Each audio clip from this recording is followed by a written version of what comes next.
Hello everybody, and welcome to day 6 of Being Adult April, and our look at the Harry Potter book series. Well, today we're going to be looking at the penultimate book in the series, Harry Potter and the Half-Blood Prince.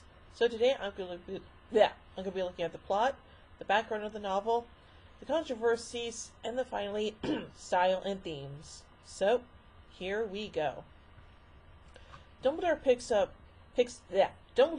Harry up from his aunt and uncle's house, intending to escort him to the Burrow, home of Harry's best friend Ron and his large family. On the way, they make a detour to the temporary home of Horace Slughorn, former potions teacher at Hogwarts, and Harry unwittingly helps persuade Slughorn to return to teach. Harry and Dumbledore then proceed to the Burrow, where Hermione has already arrived. Severus Snape, a member of the Order of the Phoenix, meets with Narcissa Malfoy, Draco's mother, and her sister Bellatrix Lestrange, Lord Voldemort's faithful supporter. Narcissa expresses her extreme concern that her son might not survive a dangerous mission given to him by Lord Voldemort. Bellatrix feels Snape will be of no help until he surprises her by making an unbreakable vow with Narcissa, swearing on his life that he will protect and assist Draco in his mission. I wonder what that mission could be. The next morning, Harry, Ron, and Hermione get their ordinary wizarding level or OWL results, along with lists of school supplies. Later, Harry, Ron Weasley, and Hermione Granger follow Draco to dark arts supplier Borgin and Burke's in Nocturne Alley. Harry is instantly suspicious of Draco, whom he believes to be a Death Eater. On the Hogwarts Express, Harry discusses his suspicions of Draco's allegiance with Lord Voldemort. However, Ron and Hermione are doubtful with a lack of evidence. Harry wears his invisibility cloak and hides in the same carriage that Malfoy is seated in. He overhears Draco bragging to his friends about the mission Lord Voldemort has tasked him.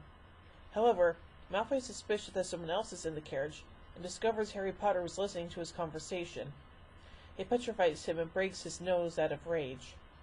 Harry cannot get off the carriage, and is worried the Hogwarts Express will depart before he can move again.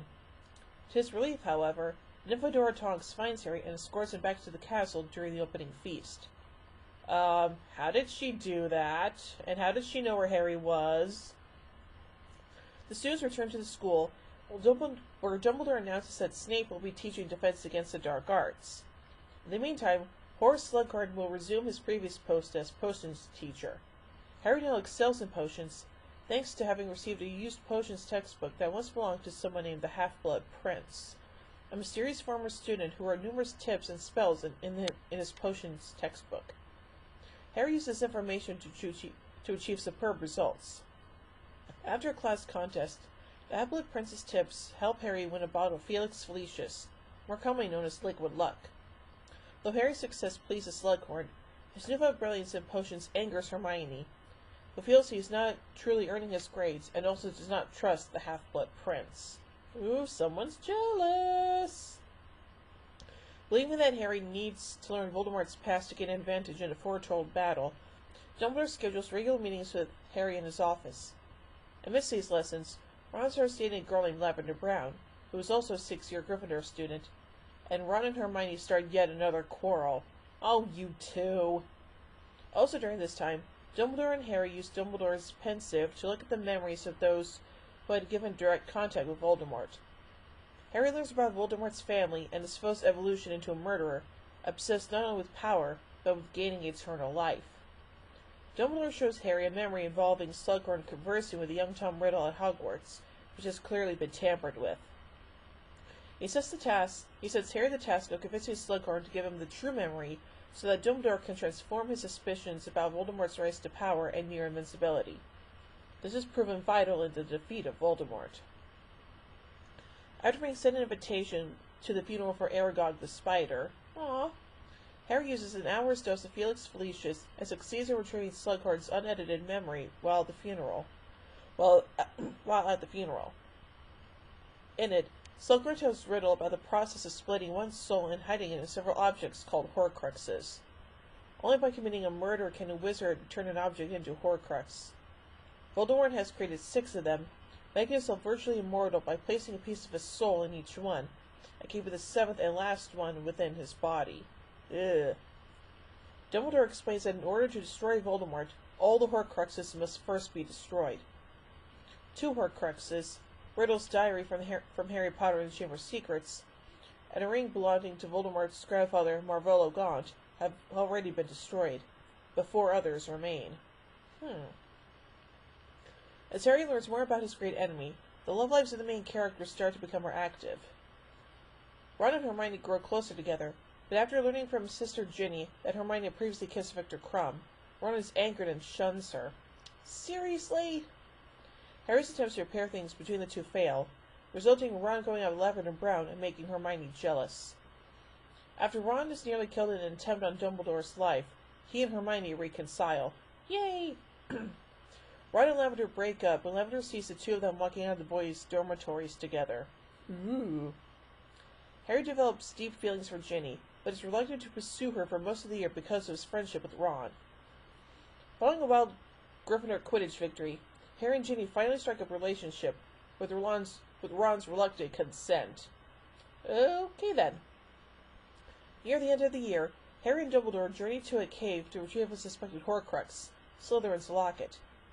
Dumbledore expertly finds a secret passageway to a large, pitch-black underground lake, which Harry and Dumbledore cross in a small boat to an island in the center.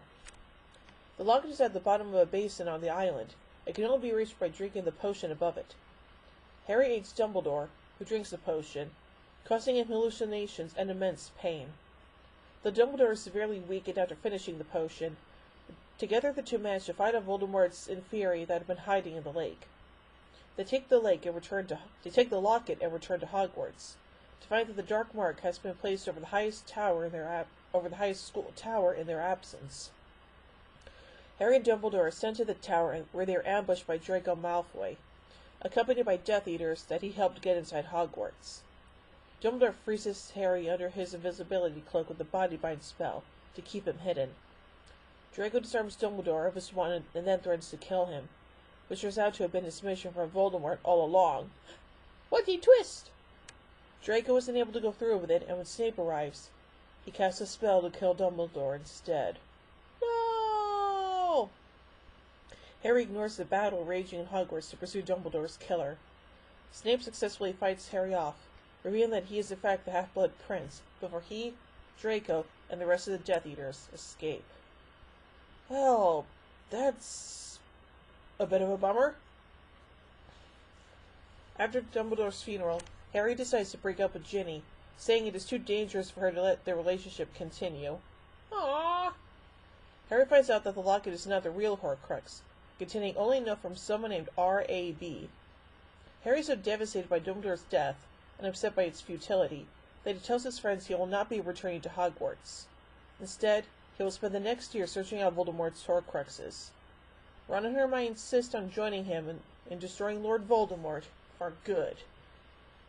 Well, that had a lot of heavy stuff going on in it. Well, anywho, let's look at the background of this book. Rowling stated that she had Harry Potter and Half-Blood Prince, quote, planned for years, but she spent an entire 2 months going over her plan before she began writing the story seriously. This was less than after she did not check the plan for Goblet of Fire and had to rewrite an entire third of the book. She started writing the book before her second child, David, was born, but she took a break to take care for him. That's good. The first chapter, The Other Minister, which features the meeting between the Muggle Prime Minister, the Minister for Magic Cornelius Fudge, and his successor, Rufus Scrimmager, was a concept Rowling tried to start a Philosopher's Stone, Prisoner of Azkaban, and Order of the Phoenix. But she found, quote, it finally works in Half-Blood Prince. She stated that she was, quote, seriously upset writing the end of the book, although Goblet of Fire was the hardest to write. Whenever she liked the book, she responded, quote, I like it better than I liked Goblet, Phoenix, or Chamber when I finished them. Book 6 does what I wanted it to do, and even if nobody else likes it, and some won't, I know it will remain one of my favorites of the series. Ultimately, you have to please yourself before you please anyone else. That's true. Rowling revealed the title of Half-Blood Prince on her website on June 24, 2004. This was the title she had once considered for the second book, Chamber of Secrets, though she decided that the information disclosed belonged later on in the story, in Book 6. On December 21, 2004, she announced she had finished writing it, along with the release date of July 16th. Bloomsbury unveiled the cover on March 8, 2005. Now on to the controversies. The record-breaking publication of Half-Blood Prince was accompanied by controversy. In May 2005, bookmakers in the UK suspended bets on which main character would die in the book amid fears of insider knowledge. A number of high-value bets were made on the death of Albus Dumbledore, many coming from the town of Bungay, where, it was believed, the books were being printed at the time. Betting was later reopened. Additionally, in response to Greenpeace's campaign on using forest-friendly paper for big-name authors, Bloomsbury published the book on 30% recycled paper. That's interesting. In early July 2005, a real Canadian superstar in... I'm sorry if I butchered this pronunciation. Coquitlam,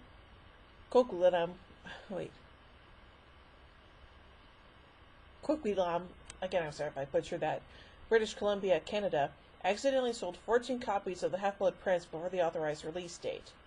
The Canadian publisher, Raincoast Books, obtained an injunction from the Supreme Court of British Columbia that actually prohibited the purchasers from reading the books before the official release date or from discussing the contents. Purchasers were actually offered a Harry Potter t-shirt and an autographed copy of the book if they returned their copies before July 16th. On July 15th, less than 12 hours before the book went on sale in the Eastern Time Zone, Raincoast warned the Globe and Mail newspaper that publishing a review from a Canada-based writer at midnight, as the paper had promised, would be seen as a violation of the trade secret injunction. The injunction sparked a number of news articles alleging that the injunction had restricted fundamental rights. Canadian law professor Michael Geist posted commentary on this blog. Mr. Stillman called for a boycott and requesting the publisher to issue an apology. The Globe and Mail published a review from two UK-based writers in its July 16th edition and posted the Canadian Writers' Review on its website at 9 o'clock that morning. Commentary was also provided on the Raincoast website. And now finally onto style and themes. Some reviewers noted that Half-Blood Prince contained a darker tone than the previous Potter novels. The Christian Science Monitor's reviewer, Yvonne Zip, considered the first half to contain a lighter tone to soften the unhappy ending. The Boston Globe reviewer Liz Rosenberg wrote, quote, "Lightness is slimmer than ever in this darkening series. There is a new charge of gloom and darkness. I felt depressed by the time I was 2/3 of the way through." She also compared the setting to Charles Dickens's depictions of London, as it was, quote, brooding, broken, gold-lit, as living as any other character. Christopher Paolini called the darker tone, quote, disquieting, because it was so different from the earlier books.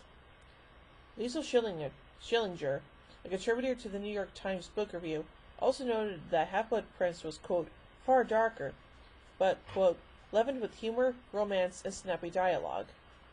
She suggested a connection to the September 11th attacks, as the later, darker novels were written after that event. David Kippen, a critic of the San Francisco Chronicle, considered the, quote, darkness as a sign of our paranoid times, and singled out curfews and searches that were part of the tightened security at Hogwarts as a resemblance to our world.